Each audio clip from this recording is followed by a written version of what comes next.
જુનાગઢ હિતરક્ષક સમિતિની આજે chamber of commerce હોલમાં મિટિંગ મળેલી છે. એમાં બે હેતુ હતા.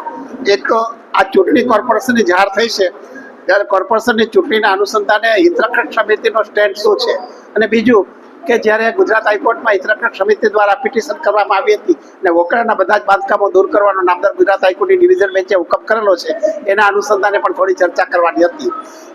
આ સંજોગોમાં જ્યારે જેટલા લોકોએ અહીંયા પોતાના અભિપ્રાય વ્યક્ત કર્યા છે એમાં દરેકને કોર્પોરેશનના વહીવટથી સંપૂર્ણપણે અસંતોષ છે. એટલા માટે હિતરક્ષક સમિતિ દ્વારા અમે એક પ્રપોઝલ કરી છે દરેક પોલિટિકલ પાર્ટીને કે ભાઈ નો રિપીટ થિયરી રાખો. તમે જે બોડી અત્યારે જુનાગઢને નરકાગાર બનાવી દીધું છે એવી બોડીના એક પણ સભ્યને ફરી ટિકિટ નહીં આપો.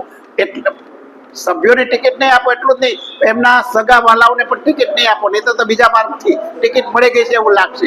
આ એક હિતરક્ષક સમિતિનો આજનો એજન્ડા હતો. બીજું, હિતરક્ષક સમિતિ જે કોર્પોરેશનમાં જે ઉમેદવારો ઊભા છે એમાં ભારતીય જનતા પાર્ટીના હોય, કોંગ્રેસના હોય, આપના હોય કે અપક્ષ હોય, જે લોકો અમારી સિદ્ધાંતો સાથે સંમત છે એને અમે ટેકો આપશું. આ સિદ્ધાંતોમાં ક્યાં છે?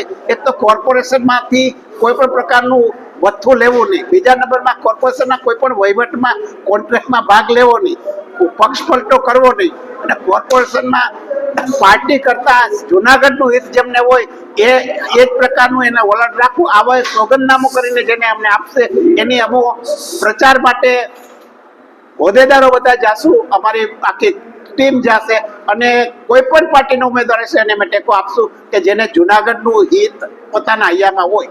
અને બીજી વાત કે કદાચ આપણા ઉમેદવારો ઓછા ચૂંટાય અથવા ન ચૂંટાય તો પણ આખા વર્ષ દરમિયાન હવે પછી મીડિયા અને જ્યુડિશરી દ્વારા એવું આંદોલન કરવાનું છે કે જુનાગઢની માં કોઈ પણ પ્રકારનો કોર્પોરેશનના ભ્રષ્ટાચાર ન થાય. કારણ કે કોર્પોરેશનના ભ્રષ્ટાચાર અટકાવવા માટે એક તો મીડિયા છે અને બીજા નંબરમાં જ્યુડિશરી છે. તો એ પણ અમારું આંદોલન ચાલુ રહેશે. એક તો અમે વકડાના કાંઠે બાંધકામ છે એના માટે તો ગુજરાત હાઈકોર્ટમાં પિટિશન કરી હતી ને એમાં બહુ જ સારું ઓર્ડર કરેલો છે અને ગુજરાત હાઈકોર્ટે તો એમ કીધું છે કે 28 બાંધકામો તોડી પાડો અને બીજા બાંધકામો જે પિટિશનર કહે છે, અમે લોકો કહે છે કે જેની નોટિસ અપાયેલી નથી એના માટે પણ તમે રિપ્રેઝન્ટેશન કરો અને 2 મહિનામાં એનો નિકાલ કરી અને ગુજરાત હાઈકોર્ટને રિપોર્ટ કરવાનો છે.